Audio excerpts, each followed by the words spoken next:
Deluxe Paris, l'émission qui donne le meilleur de la capitale. Karine Vergnol sur BFM Business. Les vacances de fin d'année approchent avec déjà la question, y aura-t-il de la neige à Noël? En tout cas, les stations de montagne sont dans les starting blocks. Les hôteliers ont fourbi leurs armes et sont prêts à affronter les nouvelles tendances de consommation. Nous sommes en plateau avec Philippe Mauduit. Bonjour. Bonjour. Directeur ingénierie et développement de Atout France. Atout France, c'est l'agence de développement touristique de la France, unique opérateur de l'État dans le secteur du tourisme. Emmanuel Sauvage, bonjour. Bonjour. Directeur général d'Evoque Hôtel Collection. C'est un groupe lancé en 2013. D'habitude, vous étiez plutôt sur Paris. Enfin, d'habitude, vous êtes sur Paris, mais là, ça y est, vous vous lancez à la montagne. 3 nouveaux chalets à Courchevel, au hameau de la Volière, qui ouvrent là pour la saison. Et puis, nous sommes également en ligne avec Marc Gorini. Bonjour. Bonjour. Vous êtes propriétaire de l'hôtel Pashmina, qui l'ouvre lui aussi là le 5 décembre à Val d'Isère. Et nous sommes également à Val Thorens. Pardonnez-moi. Alors là, ça commence mal. Val Thorens. Et donc, nous sommes avec Jean-Marc Silva. Bonjour. Bonjour. Vous êtes le directeur de France Montagne. Et c'est peut-être pour vous la première question. Alors, je ne vais pas vous demander s'il y aura de la neige à Noël, parce que vous ne le savez pas forcément. Jean-Marc Silva, j'imagine que vous l'espérez, comme tout le monde. En revanche, comment s'annonce cette saison de Noël dans les stations de montagne? Est-ce que vous avez déjà une tendance? Alors, la saison qui arrive se présente plutôt bien, cette saison 2015-2016. Avec notamment des vacances de printemps qui seront, elles, en vacances scolaires sur le mois d'avril. Et puis le démarrage, effectivement, vous le dites, c'est Noël. Donc nous faisons tout pour que nos stations soient prêtes pour accueillir le plus grand nombre de clientèle française et internationale. C'est vraiment une période où toute l'Europe est en vacances. Donc nous serons prêts. Nous sommes en train de préparer les stations, les domaines skiables. Voilà. Et puis effectivement, avec un enneigement naturel qui sera sécurisé par de la neige de culture si besoin, et puis bien sûr du ski avec toutes les activités autour du ski, tout le bien-être, puisque aujourd'hui la montagne c'est un territoire de sport mais aussi de plaisir et de savoir-vivre. C'est un art de vivre à la montagne aujourd'hui que nous proposons dans toutes nos stations de ski françaises. Et oui, on va y revenir tout à l'heure. Justement, d'ailleurs, on parle presque plus de stations de ski ou des stations de sport d'hiver, voire des stations de montagne aujourd'hui. C'est bien là l'enjeu. Philippe Mauduit, le moment des vacances de Noël, Jean-Marc Silva le disait à l'instant, très international, on l'a vu. Et surtout, c'est vraiment la saison qui monte un petit peu dans les stations de montagne, alors qu'on a peut-être une baisse de fréquentation. Oui, tout à fait. Depuis plusieurs années, on constate une augmentation de la fréquentation touristique, tant française qu'internationale.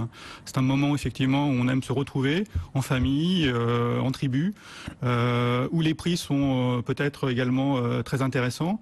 Et donc sur quelques années, c'est quasiment 20% d'augmentation des flux touristiques qu'on peut constater sur les différentes stations en France. Et j'imagine, Jean-Marc Silva, que c'est un test un petit peu, la période de Noël. Est-ce que c'est un petit peu la mise en route où il faut que tout soit carré dès l'arrivée des visiteurs début décembre? Non, c'est avant. Tout se prépare avant Noël, puisque Noël, c'est vraiment les vacances qui démarrent. Et au moment des vacances, on n'est pas en rodage, on est opérationnel. Et ce qui est fantastique en montagne, c'est que c'est la magie de la montagne qui opère. Et c'est vrai que des vacances de Noël qui se passent en montagne, ça apporte une valeur ajoutée juste incroyable. Alors quand on rajoute la qualité d'hébergement aujourd'hui que les opérateurs peuvent proposer, avec cette magie de l'environnement, de la neige, les enfants qui sont au milieu de cet environnement, juste émerveillés à chaque instant, tout l'événementiel, les animations que mettent nos stations à disposition de la clientèle, il se passe quelque chose qui est incroyable en montagne. Et ça, voilà, pour un très grand nombre de clientèle, c'est le bon choix, les bonnes vacances à choisir, c'est vraiment de passer ces vacances. On a compris qu'effectivement, vous vantiez les mérites de ces stations de montagne. 54 millions de journées skieurs, une demande d'hébergement qui augmente, et notamment dans le haut de gamme. Et c'est un petit peu ça l'enjeu. Emmanuel Sauvage, vous êtes directeur général d'Evoque Hôtel Collection. Je disais, vous avez des établissements parisiens, oui. Jusqu'ici 3 établissements parisiens. Pourquoi vous avez choisi d'aller à Courchevel? En plus, pas le plus simple, parce qu'on a vu que les Russes, les dernières années, avaient un petit peu déserté Courchevel.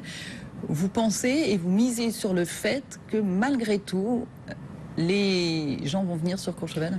Eh bien oui, on a misé quand même sur Courchevel. Il n'y a pas que les Russes non plus à Courchevel. C'est vrai que c'est un peu l'image qu'il y avait il y a quelques années, mais autant les autorités locales et les différents opérateurs ont travaillé l'ensemble des marchés pour diversifier le marché, qu'il n'y ait pas que les Russes. Il y a différents marchés, les Russes, les Français, le Moyen-Orient, le Brésilien, mais qui souffrent également aussi cette année. Mais il y a différents marchés, donc c'est vrai que c'est important, mais c'est vrai que le vrai luxe en montagne, on va dire que la réputation du luxe en montagne, c'est à Courchevel. Et quand on veut faire du luxe, c'est vrai que par rapport à nous, si on choisit une destination montagne, par rapport à Evoque, il était tout à fait logique d'être à Courchevel. Mais Voilà. donc sous la forme de chalet. Parce que ça aussi, c'est la grande tendance quand on fait du luxe. Bien sûr, il y a les hôtels qui sont déjà pas très grands, enfin en tout cas avec peu de chambres, mais finalement ce qui marche le mieux, ce sont les chalets. Oui, parce qu'on a réfléchi comment faire pour s'installer à la montagne, et c'est vrai qu'on s'est posé la question hôtel, chalet. Et c'est vrai que à la montagne, les vacances sont différentes. C'est généralement en famille, entre amis, donc en tribu, comme disait monsieur tout à l'heure. Et donc c'est vrai que le chalet, en fait, il y a une personne qui a réservé pour l'ensemble, et c'est vrai qu'il est à la maison. Tout le monde est à la maison, vous avez le personnel à disposition, le chef, il vous fait exactement ce qu'il veut. Vous pouvez prendre votre petit déjeuner à n'importe quelle heure, vous êtes autour d'une grande table, du feu de cheminée, de la piscine, donc vous êtes vraiment chez vous. Contrairement à l'hôtel, même si c'est des hôtels de luxe magnifiques où il y a tout ce qu'il faut, il y a malgré tout pas l'esprit familial. Et c'est vrai que ces chalets sont vraiment, je pense, une nouvelle alternative pour les vacances à la montagne. Alors Courchevel, vous n'êtes pas le seul à miser dessus. Je regardais juste le White 1921, le deuxième hôtel à LVMH, qui en a déjà un, le Cheval Blanc sur place. Là, il ouvre aussi, dessiné par Jean-Michel Wilmotte quand même, concurrence, 25 chambres. Voilà, donc Courchevel, effectivement, on peut encore y croire. Philippe Mauduit, la question de l'hébergement, justement. On sait, on a beaucoup parlé des résidences de touristes. Vous venez de sortir avec Atout France une étude sur la location entre particuliers qui représente désormais 13% des séjours dans les stations de montagne en hiver. Oui, alors c'est un mouvement de fond qui ne concerne pas uniquement que la destination montagne. On le constate également dans les centres urbains, dans les grandes destinations comme Paris. Ça correspond effectivement aux besoins d'espace, de services, de personnalisation. Donc c'est un mouvement tout à fait intéressant et qui aussi encourage les hôteliers et les autres opérateurs de l'hébergement à se moderniser, à mettre plus de design, plus de services, plus de restauration gourmande. Je crois que c'est aussi un élément qui est important sur ce Noël. La restauration est en train de se mettre au diapason des évolutions et des innovations qui ont touché d'abord l'hébergement. Ça, c'est une tendance très, très importante qui ne fait que commencer. 7 millions de lits touristiques professionnels, 3/4 des lits finalement sont loués entre particuliers. Donc effectivement, quand on est donc à Val Thorens, Marc Gorini pour l'hôtel Pashmina qui ouvrira donc le 5 décembre, est-ce que vous pensez que ces locations entre particuliers, parfois très haut de gamme, sont une concurrence pour vous, ou comme chez Evoque finalement vous dites mais non, nous on a un vrai service différent? Bah écoutez, oui, effectivement, c'est une tendance. Alors, nous aussi, on est confrontés, on a été sollicité pour cette nouvelle mode de mise en relation entre des propriétaires et des locataires, des candidats locataires. Cela étant, je crois que toutes les offres, si vous voulez, se complètent et finalement font la dynamique de l'ensemble d'une station. Mais moi, je voudrais, si vous me le permettez, rebondir sur ce que disait mon confrère donc de Courchevel, qui évoquait l'intimité et la liberté qui était donnée justement par l'occupation de ces chalets.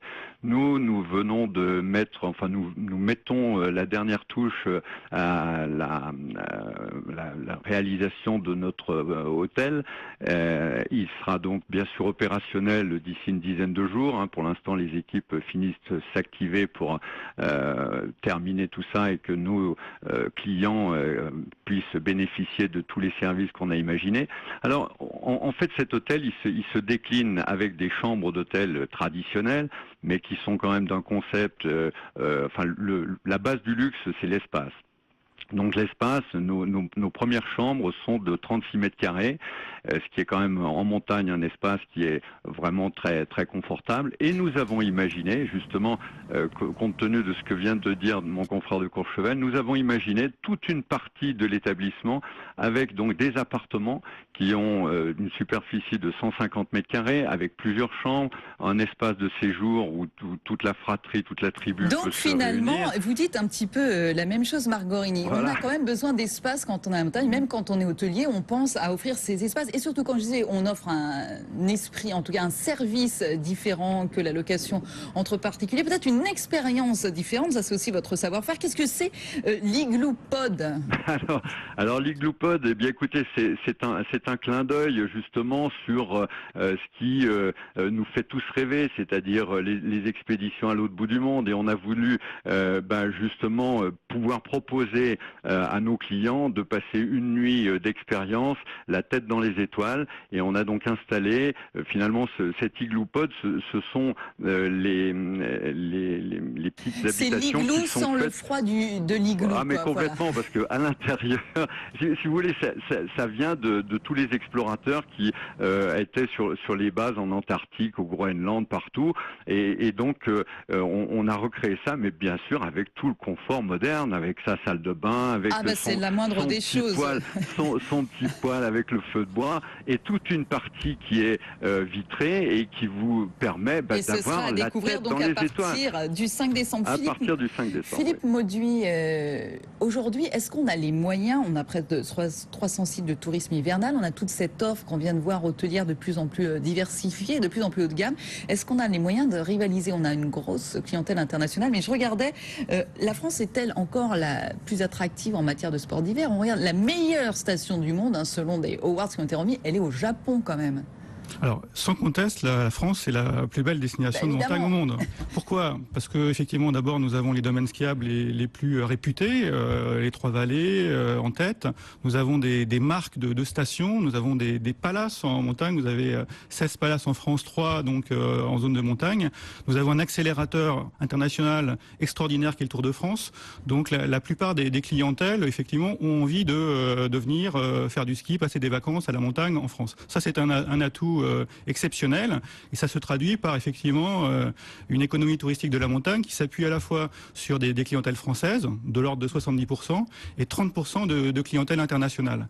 Un autre élément qui montre effectivement ce dynamisme, chaque année nous organisons le salon international de la montagne qui réunit à la fois les offreurs français et l'ensemble des distributeurs internationaux du monde entier. Il a lieu cette année à Chambéry, à partir du 27 janvier, et je peux vous confirmer que cette année, ça sera encore un grand succès, montrant qu'effectivement, tous les acteurs de la distribution mondiale veulent effectivement organiser des séjours pour leurs clients en France. Emmanuel Sauvage, justement, dans les premières réservations, dans les études de marché que vous avez faites, j'imagine, longuement avant d'ouvrir vos 3 chalets à Courchevel, au hameau de la Volière, vous parliez des clientèles internationales. Aujourd'hui, est-ce que vous avez l'impression que la concurrence, justement, sont les autres stations françaises, ou est-ce qu'il y a la concurrence aussi des voisins, suisses, allemands, italiens? On voit qu'ils commencent à faire... Il peut y avoir, sur le luxe, il peut y avoir la concurrence de quelques stations suisses ou italiennes. Mais c'est vrai que la France, malgré tout, pour les pays qui viennent nous voir, c'est quand même un pays très attractif. Et c'est vrai que pour les Russes ou pour les Brésiliens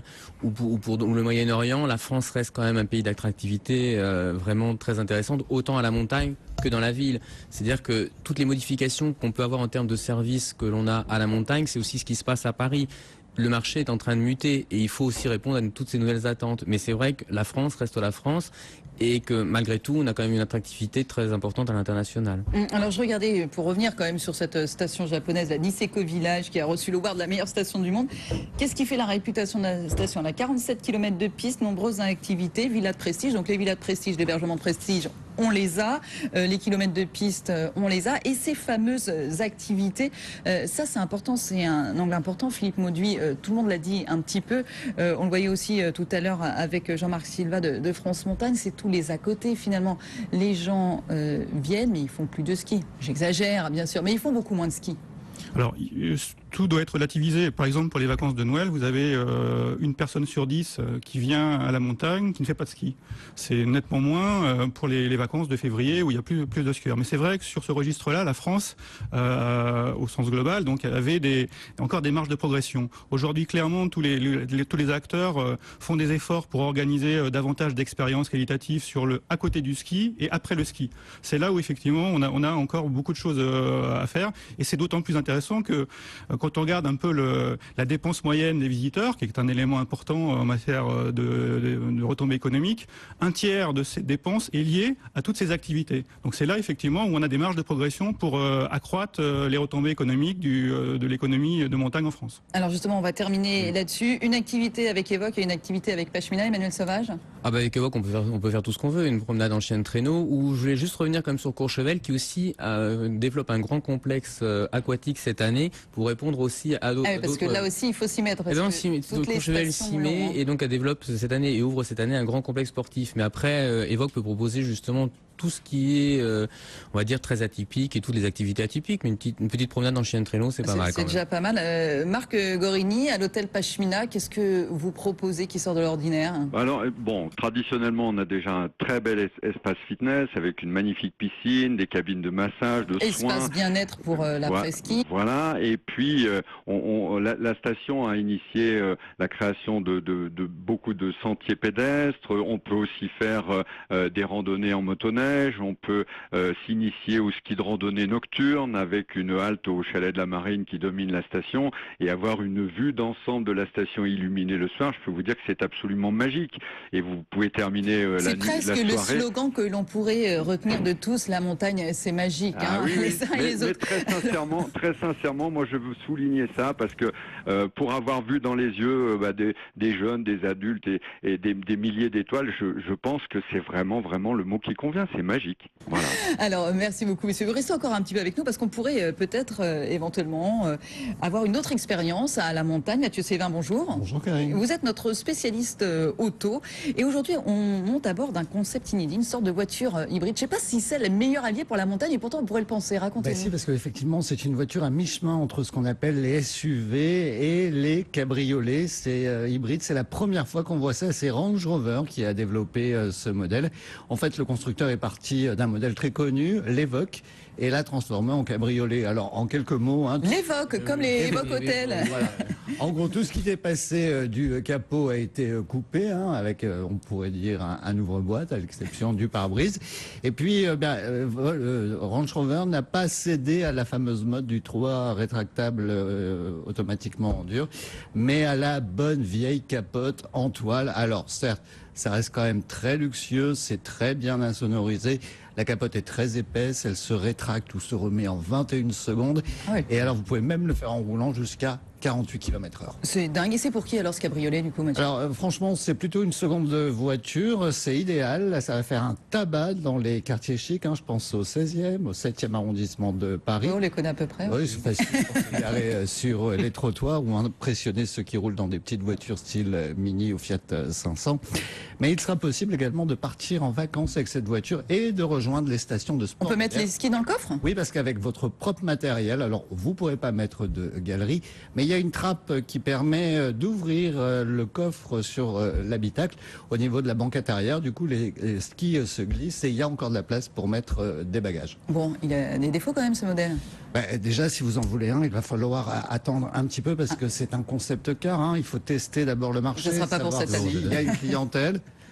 Alors, une petite indiscrétion, la voiture devrait être disponible l'an prochain. Autre gros problème selon moi, c'est à se demander jusqu'où les constructeurs vont aller puisque ce Range Rover Evoque cabriolet sera disponible avec une boîte de vitesse à 9 rapports. Imaginez un peu pour passer les vitesses, le mal au crâne que ça va faire. Heureusement, là, c'est une version automatique. Et puis alors, il y a une inconnue de taille. C'est son prix, même si je sais que dans le luxe, on ne compte pas. Ah bah évidemment, mais alors on a une chance de le voir sur la route, ce concept car ou pas? Oui, et puis en plus, vous savez, le marché des SUV est en pleine croissance. 20% de ventes supplémentaires dans les 5 prochaines années. Alors Range Rover, qui est le spécialiste du SUV haut de gamme, n'a pas le choix s'il veut conserver ce titre. Il va falloir multiplier les modèles, donc cette voiture verra le jour. Et ben voilà, et ils iront à la montagne avec. Merci infiniment Mathieu Sévin. On n'a pas fait exprès voilà, pour parler d'Evoque, mais voilà, on évoque des choses et voilà ce que ça donne. Merci beaucoup à vous. Emmanuel Sauvage, directeur général d'Evoque Hôtel. Philippe Mauduit, directeur ingénierie et développement de Atout France. Et au téléphone était également avec nous Marc Gorini, propriétaire de l'hôtel Pashmina à Val Thorens, donc, et Jean-Marc Silva, directeur de France Montagne. J'ai presque envie déjà de vous souhaiter très bonne saison à tous. Allez, restez avec nous. Good Luxe Paris continue dans un instant, juste après le rappel de l'actualité. Goût de luxe Paris, l'émission qui donne le meilleur de la capitale.